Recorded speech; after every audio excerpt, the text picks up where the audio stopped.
오늘 본문 말씀을 통해서 사명의 유형이라는 제목으로 하나님의 말씀을 증거하겠습니다. 똑같은 목적을 이루려 해도 그 일을 이루려고 하는 그 사람의 방식에 따라 행하는 그런 수단들, 이러한 것들이 달라지기 마련입니다. 그래서 사실 오늘 읽었던 본문 내용은 읽으면서도 이거 뭐지? 하고 생각이 들 수가 있습니다.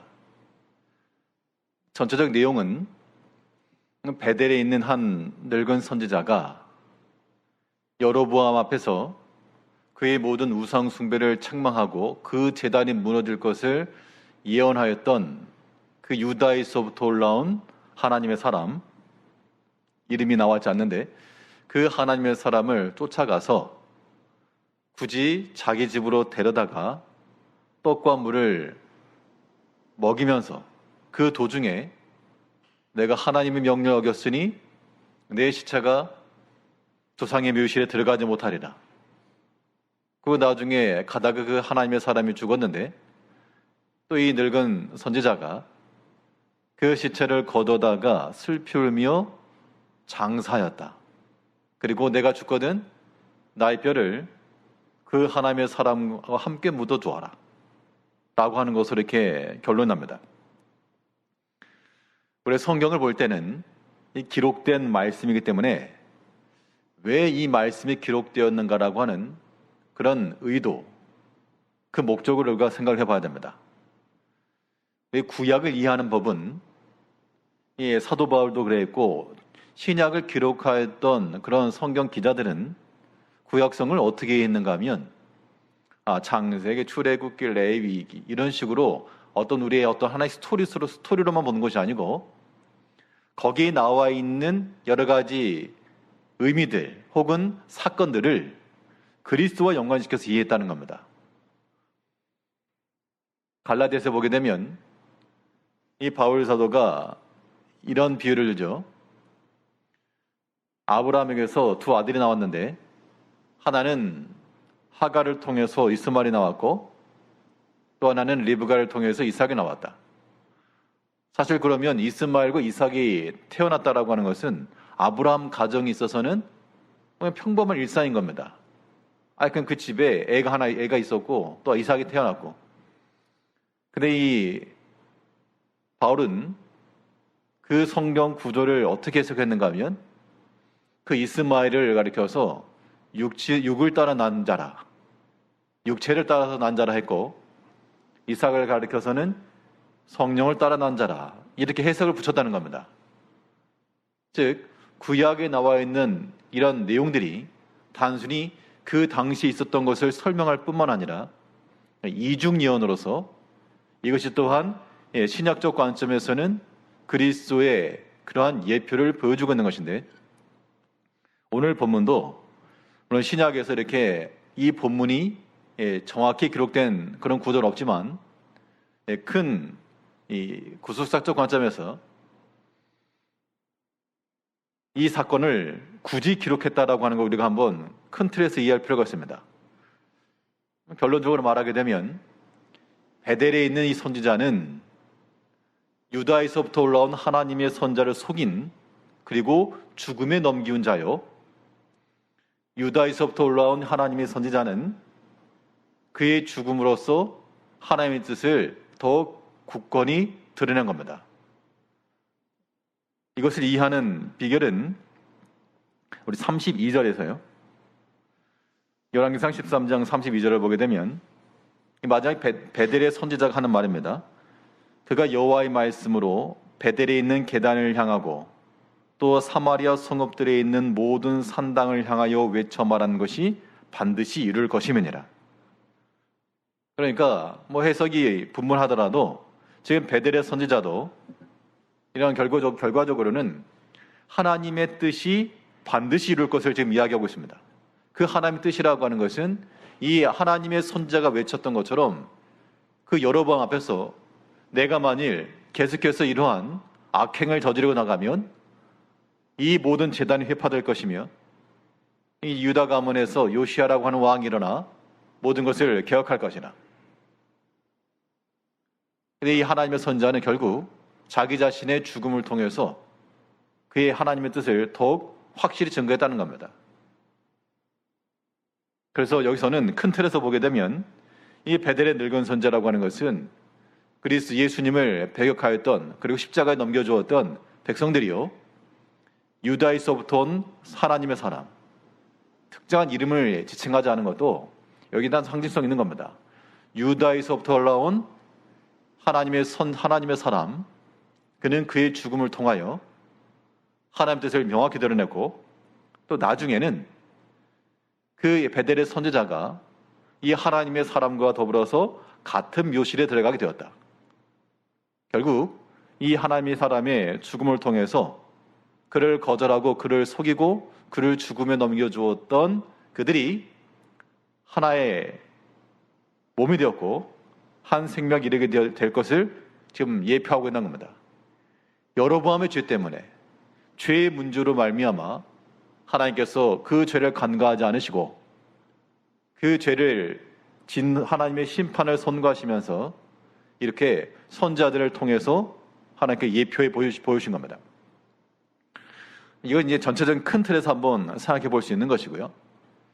그러면 구체적으로 봤을 때, 그러면 베델의 늙은 선지자가 뭐 착한 사람인가? 그런데 또 하나님의 사람이라는 사람도 속아가지고 결과적으로는 하나님의 뜻대로 다 하지 않았는데 이걸 어떻게 그리스도라 말할 수 있겠는가? 그렇게 보자는 그런 게 아니고, 이 베델의 늙은 선지자가 행한 방식은 어떤 방식인가? 근데 그 시대에 돌아가지고 그 당시 장면을 살피게 되면요, 이 베델의 선지자가 행한 일은 분명 큰 틀에서는 하나님의 일에 쓰임받은 것이 분명하지만, 그러나 이 베델 선지자의 사용 방식은 악한 방식으로 쓰임받은 겁니다. 여기서 말하는 악한 방식이라고 하는 것은 거짓과 속임이죠. 거짓과 속임이라고 하는 것이 들어갔을 때 그것이 악한 것이었고, 오히려 그것을 우리는 경계해야 될 것을 보여주고 있습니다.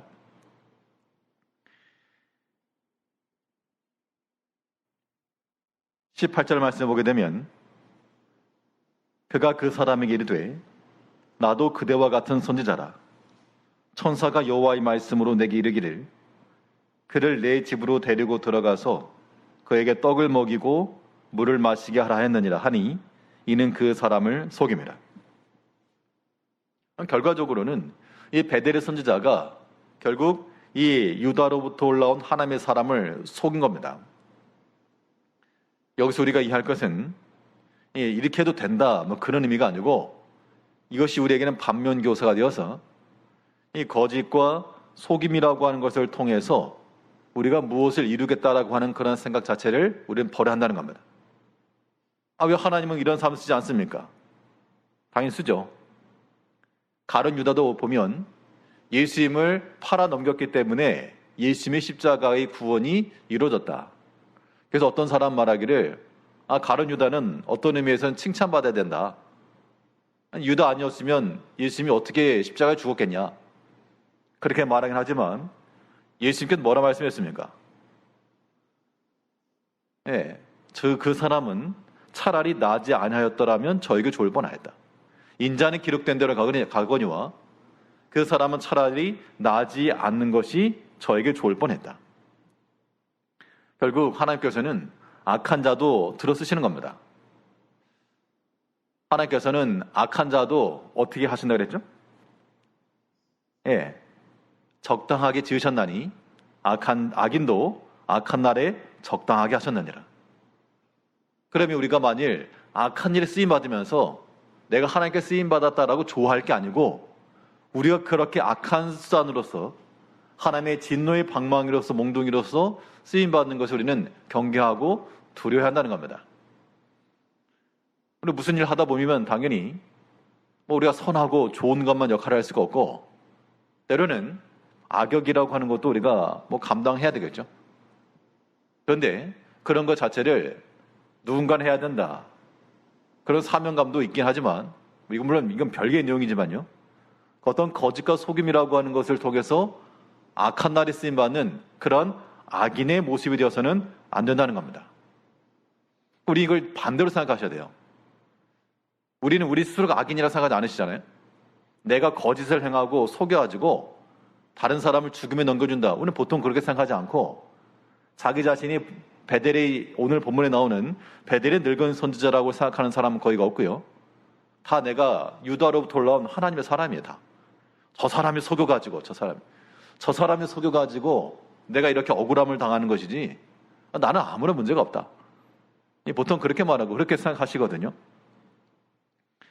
그럼 여기서 우리가 이해할 바는 혹여라도 우리에 대하여서 속임을 주었던 그러한 사람이 있다.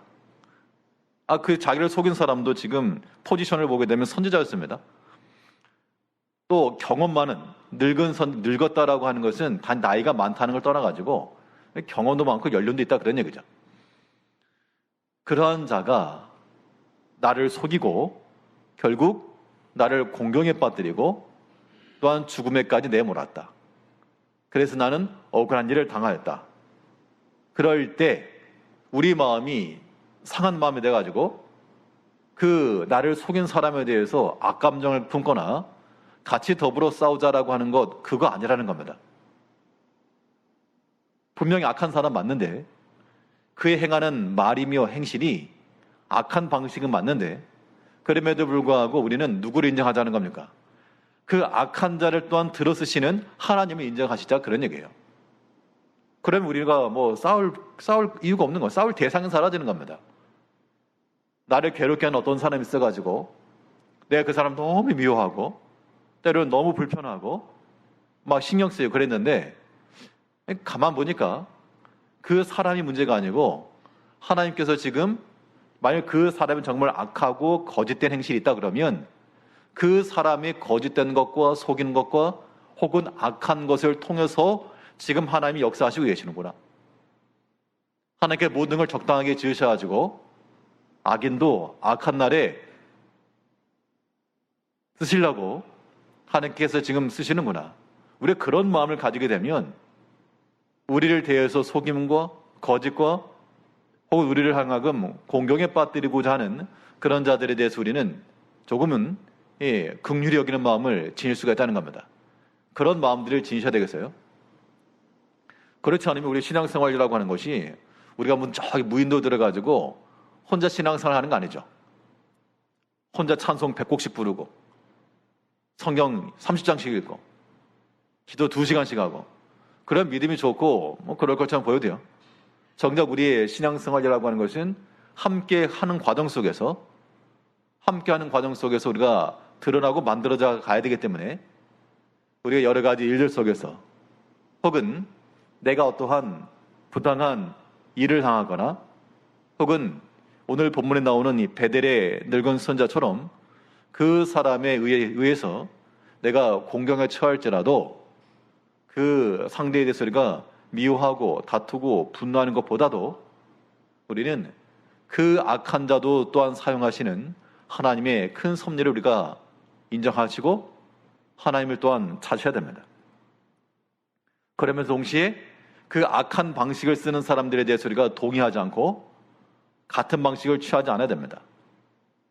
어떤 방식을 취할 것인가? 속이는 것과 거짓을 취하는 것이 아니고 우리 신앙인들은 어떤 일에서든 항상 이 진실함과 정직함을 추구해 나가야 됩니다. 그런 일에 쓰임받기를 우리가 힘쓰셔야 돼요. 우리의 모든 기도 제목도 마찬가지입니다. 하나님께서는 자신의 일을 이루실 때에 이 사람을 악한 도구를 써가지고 이 사람의 악함 혹은 싸나움 혹은 성격 급함 이런 아무튼 그 사람을 들어서 그때 적당하게 쓰시긴 하지만 우리가 그러한 악한 수단으로 쓰임받는다 그러면 얼마나 명예롭지 못한 일입니까? 그래서 우리 모든 신앙인들은 하나님 앞에 쓰임받기를 간절히 구하시되 언제나 진실함 가운데 정직함 가운데 하나님께서 악한 일에 준비된 그런 악한 도구가 아니고 하나님께서 우리에게 귀한 일에 하나님의 그 은혜의 영광에 쓰임받는 그러한 자리에 우리 나아갈 수 있기를 항상 기도하셔야 됩니다. 또 동시에 내 앞에서 악을 행하는 자들에 대해서도 우리는 긍휼히 여기는 마음과 동조하거나 같이 나가면 안 되고요. 그런 것들 또한 살필 줄 아는 그런 마음의 여유 또한 필요한 겁니다. 악한 사람이 행하는 모습을 보게 되면 우리 이제 다들 판단하는 마음이 있어가지고 그 악한 사람의 말고 행위를 우리가 다 판단하죠. 그래 우리 마음이 기분이 좋지 않다는 겁니다. 같이 다툼도 되고 또 우리 마음도 상하기도 하고요. 그런데 우리가 악한 자들에 대해서는 악한 자들이 잘 되는 것도 성경에서 뭐라 그랬습니까? 악의 형통을 하지 말고 부러워하지 말고 또 악한 자의 진노와 심판받는 것에 대해서 아이 고소하다 라고도 하지 않아야 된다는 겁니다. 그러니까 우리가 볼 때는 저 사람은 별 믿음도 없어 보이고 기도도 안 하고 봉사활동도 안 하고 연보생활도 안 하는 것 같고 아주 그냥 뺀질뺀질 거리는데 뭐가 잘 되고 있는 것처럼 보인다. 저 사람이 좋아 보인다. 그런 마음을 갖지 말라고 성경에서 말했고 또 한편으로 그 이방 가운데서 그 형제들이 잡혀갈 때요. 포로로 잡혀갈 때 주변에 있던 이방 나라들이 하하 고소하다 하하 고소하다 그러다 그들이 그것 때문에 심판을 받았다 그랬습니다. 하나님 앞에. 혹여라도 우리를 대적하는 자 혹은 우리 마음 가운데서 우리를 공경에 빠뜨리고 그런 자가 있을지라도 그 사람들이 당하는 여러 가지 어려움이나 혹은 곤란함에 처했을 때 우리는 속으로라도 쾌재를 부리며 잘됐다고 그거 참 고소하다 그런 마음을 갖는 것이 합당한 마음이 아니다라고 하는 겁니다. 잠언서에서 뭘 말씀했는가 하면 악인의 형통을 부러워하지 말고 그 뒤에 있는 말씀 중에 하죠. 항상 여호와를 경외하라. 그러니까 악한 자가 어떤 일을 해서 그 결과를 가지고 좋아하든 싫어하건 우리의 관심은 거기 있지 않고 우리는 모든 만사를 이루시는 하나님께 관심이 있어야 한다 그런 얘기죠. 오늘 본문에 나왔던 이 베델의 선지자는 일단은 속였다는 거, 속였다. 그 속음이라고 하는 것이 어떤 이유 때문에 했는가 사실 이건 정확하게 이해하기가 어렵고 우리 나와 있는 우리가 그냥 살필 수 있는 정도로만 보게 되면 분명히 속였다 그랬으니까 속인 건 분명하고 이 속임과 거짓을 통해서도 하나님께서는 그를 들었다. 우리가 모든 일에 있어서 우리 자신에게서 이 거짓과 속임의 일들이 나오지 않도록 자신을 살피고 우리는 어떤 일에서도 항상 진실함과 정직함을 추구해가는 그런 주의 종들이 되셔야 됩니다. 비록 우리가 고난받을지라도 바울이 그랬던 것처럼 내가 주를 위해서 열심히 살았으니 하나님 내게 복을 줘야 마땅하다 그렇게 말하지 않았습니다. 여러 가지 어려움도 당하고 고난도 당하고 때론 내가 풍부에도 처했지만 궁핍에도 처하였고 그런 외적인 결과가 자기 자신을 평가하는 것이 되지 못하였고 어떤 형편에서든지 내가 자족하기를 배우며 그 말인즉슨 내가 어떤 형편에 처했든지 내가 하나님을 의지하고 하나님을 지금 내가 믿고 나간다 그런 얘기입니다. 풍부에 처한 것도 하나님이 허락하여 주신 것이요 내가 지금 궁핍함에 처한 것도 하나님의 큰 뜻 안에 있는 것이라.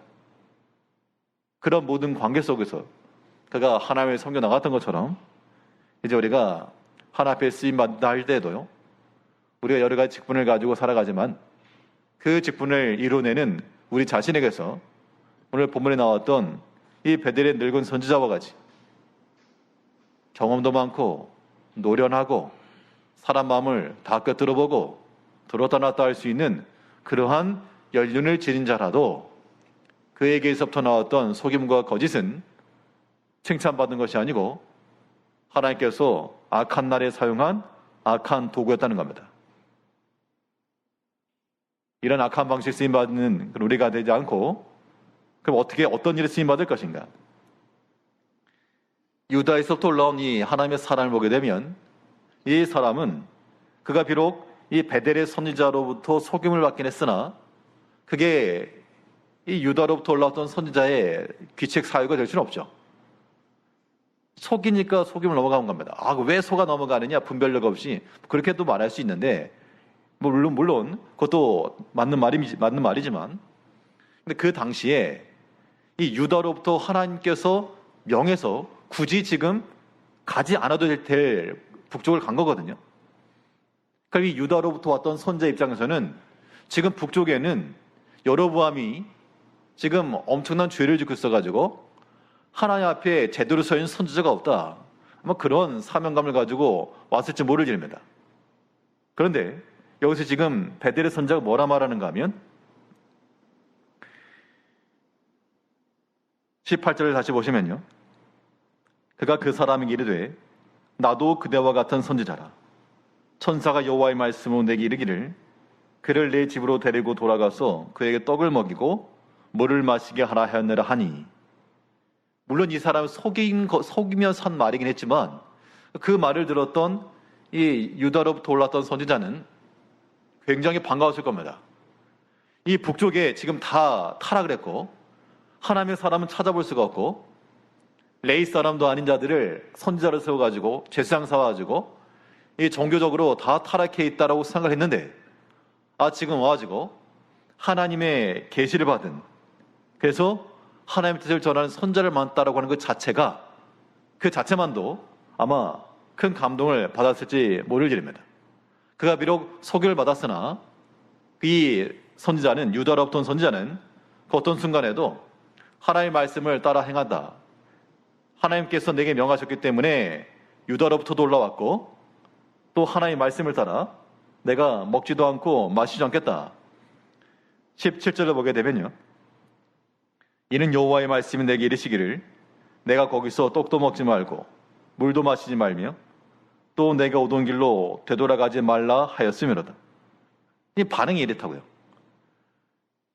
그가 비록 이 베델 선자를 따라가서 먹고 마시긴 했으나 그러나 그것은 그가 하나님의 뜻이었다라고 하는 것을 말하기 전이었지 이후였지 그 전까지는 따라가려고 하는 마음도 없었고 이 선지자 입장에서 보게 되면 그건 속임을 받은 겁니다. 그는 끝까지 하나 앞에서 선한 방식으로 우리가 쓰임받았다라고 한번 생각해 보게 되면 대조적으로요. 선한 방식으로 쓰임받는다라고 하는 것은 우리가 어떻게 이를 본받을 수 있을까? 말 그대로 하나님의 말씀을 따라 행하는 겁니다. 17절 다시 보시면 이는 여호와의 말씀에 내게 이르시기를 지금 앞에서부터 하는 모든 말에 그 원인을 이야기하면서 내가 왜 가지 않는가? 왜 내가 돌아갈 수 없는가? 왜 내가 지금 시장하지만 떡이나 물을 마시지 않는가? 그 근거에 대해서 말하기를 여호와께서 내게 말씀하시기를 그 말씀을 따라 행해 나갔다는 겁니다. 그러면 그 마지막 최종 결말에 가서는 그것은 하나님의 영역인 것이고요.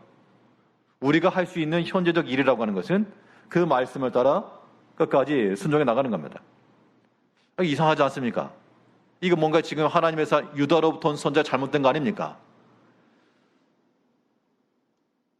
하나님 말씀에 대한 온전한 순종이 우리에게 만사 형통을 보장해 주지는 않습니다. 우리의 찬송 가사에서 만사 형통을 말하지만 그러나 하나님의 말씀에 대한 온전한 순종이 때로 우리로 하여금 더 큰 고난에 이르기도 한다는 얘기죠. 구약에 보게 되면 요셉이 하나 앞에서 바른 양심을 가지고 내가 하나 앞에 득지하지 아니하겠노라 라고 하는 그런 바른 마음을 가졌지만 결과적으로는 더 감옥에 갇히고 말았고요. 다니엘과 그 친구들이 하나님의 뜻을 따라 내가 왕의 짐을 먹지 않겠노라 라고 그 말씀에 순종해 나갔으나 그러나 그들은 죽음의 처할 위기에 빠지게 되었다는 겁니다. 그 나중 일은 하나님께 맡기는 영역이 되는 겁니다. 우리 모든 성도들이 주일에 쓰임받을 때 여기서 말하는 것은 이 하나님의 선지자는 결국 그의 죽음으로써 결과적으로 그의 모든 예언들이 확실하게 될 것을 지금 얘기하고 있는 거죠. 32절에 본 것처럼 이 늙은 베델 선지자가 하는 말이 그 유대에서 올라온 하나님의 사람의 그 말이 확실히 이루어질 것이다. 반드시 그대로 될 것이나. 결과적으로 그 하나님의 사람의 죽음이 또 하나의 메시지가 된 겁니다. 죽어야지만 됐었던 일이에요.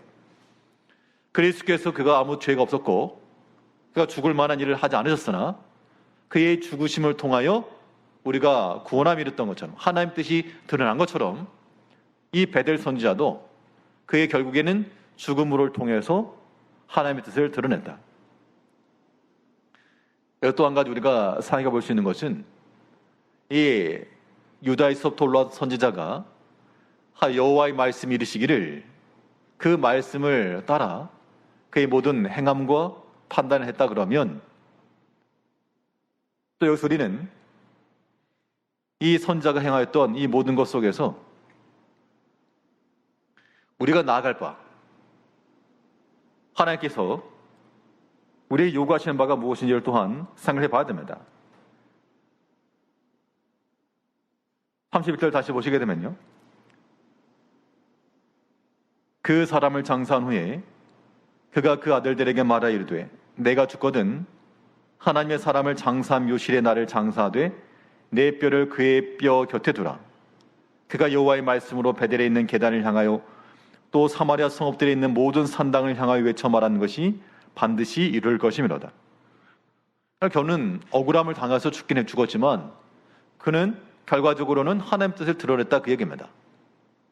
그래서 우리가 어떻게 보게 되면 억울한 일을 당하였고 속임을 당하였고 이 마지막 영광스럽게 끝나야 되는데 그 영광스럽게 끝나지 못했죠.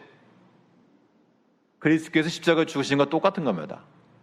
그러나 그의 죽음을 통하여 하나님의 뜻이 드러났던 것처럼 이제 우리 모든 성도들도요, 오직 하나님의 뜻을 드러나는 것이 우리의 최종적 목표가 되어야 한다는 겁니다.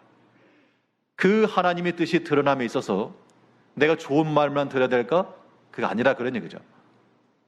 그 하나님 뜻을 드러내기 위해서 내가 영광스러운 자리만 들어갈까? 그것도 아니라는 겁니다. 참 어떻게 보면 우리가 좋은 목적과 의도를 가지고 할지라도 어쩌면 그렇게 그 반대되는 그런 일들이 다가오는지, 어떻게 보면 그렇게 예상치도 못한 그런 평가들이 오고 가는지, 그런 것들을 보거나 듣거나 하다 보면 사실 사람의 마음이라고 하는 게 낙담되기 쉽죠. 아, 내가 지금 힘써서 주일 하려고 그러는데 이렇게 옆에서 격려는 못 해줄 망정, 여기 속임이 있고 수군거리고 그런 것들이 우리 가운데 포착이 되게 되면 굉장히 곤란하죠. 견디기도 어렵고. 그러나 우리가 어떤 마음을 가져야 되는가? 우리는 하나님 앞에서 하나님을 종으로 부리는 주인이 아니고 우리는 주인을 모시는 종과도 같은 마음을 지녀야 되겠습니다. 그 종이 명한대로 하였다고 살해하겠느냐? 마땅히 하여야 할 일을 하였을 뿐이니이다. 오직 그 주인의 뜻이 드러나는 것으로 우리는 만족을 할 수가 있어야 되는 거예요. 예수님께서도 그가 비난받을 만한 일 하나도 하지 않으시고 오히려 많은 백성들을 사랑하시고 그들이 욕하고 비난할 때 그들을 돌아보시고, 물론 잘못된 죄에 대해서 지적도 하셨지만, 그러나 예수님께서 영광만 받지 않으신 겁니다. 하나님의 뜻을 이루시기 위해서 하나님께 나중에 영광된 이름을 주셨지, 그 이름을 얻기 위해서 하나님이 명하신 그 일을 버리지 않았다는 얘기입니다. 그런데 우리는 그런 미혹에 빠지기가 쉽다고요. 내가 어떤 목사로서의 목회를 하다 보니까 내 이름의 명예로움을 얻기 위해서, 혹은 이것이 제대로 되지 않으면 하나님의 사명이 뭐고 이거 집어쳐버릴까? 그런 마음이 든다 그러면 그건 바르지 않은 마음이겠죠, 당연히. 당연히 우리 성도님들께서 그런 모습을 본다 그러면 목사님 그렇게 하면 안 되죠 라고 말씀하시겠죠. 똑같은 원리로 우리 성도님들이나 직분자들이 그런 개인적인 그런 것 때문에 혹은 주께로부터 받은 사명에 대해 소홀하시거나 그렇게 한다 그러면 똑같은 겁니다. 그렇게 하시면 안 됩니다. 비록 우리가 여러 가지 어려움도 경험하고 내가 그에 걸맞는, 그가 한 것만큼, 수고한 것만큼의 그런 영광을 얻지 못하였어도, 유다에서 돈 하나님의 사람은 나름대로 수고했잖아요. 또 왕 앞에 여로보암 왕 앞에 가지고 죽음을 불사하고 그렇게 예언할 만큼 모든 걸 다 던져 한 겁니다. 그러면 집에 들어가가지고 하다못해 조그만 밭 한 평이라도 줘가지고 평생을 좀 안전하게 지낼 수 있도록 좀 그렇게 해줘야지. 제대로 집도 돌아가지 못하고 죽어버렸다. 그러나 그의 죽음을 통해 하나님께서 그 죄를 심판하시고자 하시는 하나님의 뜻은 명확히 세워졌다, 그 얘기입니다. 우리의 관점 여기까지 이래야 되겠습니다. 우리는 우리 자신의 일을 하는, 우리가 하나님 앞에서 자영업자가 아니죠. 자기 일을 하는 사람들이 아니고 우리는 다 주의 일을 하는 사람들입니다. 그 위치는 하나님께서 우리에게 명하신 대로 어떤 사람 앞에 있고 어떤 사람 옆에 있고 어떤 사람 뒤에 있으나 다 우리를 불러서 일을 시키시는 하나님의 일을 하는 겁니다. 그럼 우리는 주의 뜻이 이루어지는 것 그 하나만으로 우리는 지극히 만족하는 것이고요. 또 한편으로는 좀 억세고 속임도 있고 거짓을 행하기도 하고 영 불합리해 보이는 사람들의 그런 언사 혹은 처신, 일들, 그런 것이 이루어질 때라도 하나님 어디 계십니까? 우리 그렇게만 말할 것이 아니고 하나님께 지금 저 사람을 통해 또 역사하시는구나, 저 사람을 통해 또 나를 깨닫게 하시는구나 라고 하는 것까지 우리의 믿음이 미치게 되면 그런 신앙인격이라고 하는 것은 예수님 닮아가는 겁니다. 우리가 이제 다들 그런 마음을 갖길 원하는 겁니다. 이것이 실상에서는 지극히 어려운 일인데 우리가 예수님을 따라가는 마음을 가지고 예수님께서도 오직 하나님의 뜻을 이루시기 위해서 자기를 다 낮추시고 고난받으셨던 것처럼 우리도 오늘 본문에 나오는 대로 이 유다에서 올라왔던 하나님의 사람, 하나님의 선지자, 하나님의 말씀대로 온전히 행하였고요. 마지막 이 사람에서 속임을 받았으나 그 속임받았다라고 하는 것은 그 사람이 잘못인 거죠. 속인 사람한테 문제라 그래야지 왜 네가 속임받았냐 이렇게 말해버리면 주객이 전도된 겁니다. 물론 이 사람이 하나님이 명하지 않은 하나님의 뜻을 찾지 않고 따라간 것이 잘못이다 라고 말할 수 있지만요, 속인 사람이 잘못인 거죠. 사실은 우리가 그런 분별력 갖는 것도 필요하고, 그러나 분별력을 가졌어도 그 선지자는 죽었어야지 하나님의 뜻이 드러나는 겁니다. 이제 우리가 하나님 앞에서 오직 하나님의 뜻이 드러나는 그 일념의 목적을 위해서 하나님 앞에 얼마든지 저는 낮아도 상관없습니다. 저는 조금 비난받아도 감당하겠습니다. 마땅히 내가 수고한 만큼에 대해서 온전한 평가를 받지 못할지라도 오늘 유다에서부터 올라왔던 하나님의 사람이 그랬던 것처럼요, 그 수고에 대해서 정당한 평가가 오지 못하고 혹은 더 안 좋은 결과로 끝난다 할지라도 하나님 뜻이 이루어지신 것으로 만족하고 감사하겠노라고 하는 그런 마음을 갖는 것이 하나님의 일을 하는 그러한 사명자들의 본 모습이 되는 겁니다. 여전히 어떤 일이든 악한 일에 악한 방식으로 쓰임받는 자가 아니요 모든 일에 진실함과 정직함을 따라 하나님의 준비되신 선한 일에 쓰임받으시고 또 오직 하나님의 뜻을 온전히 드러내는 일에 그 일에 쓰임받는 모든 믿음의 종들 되시길 바라겠습니다. 기도하겠습니다.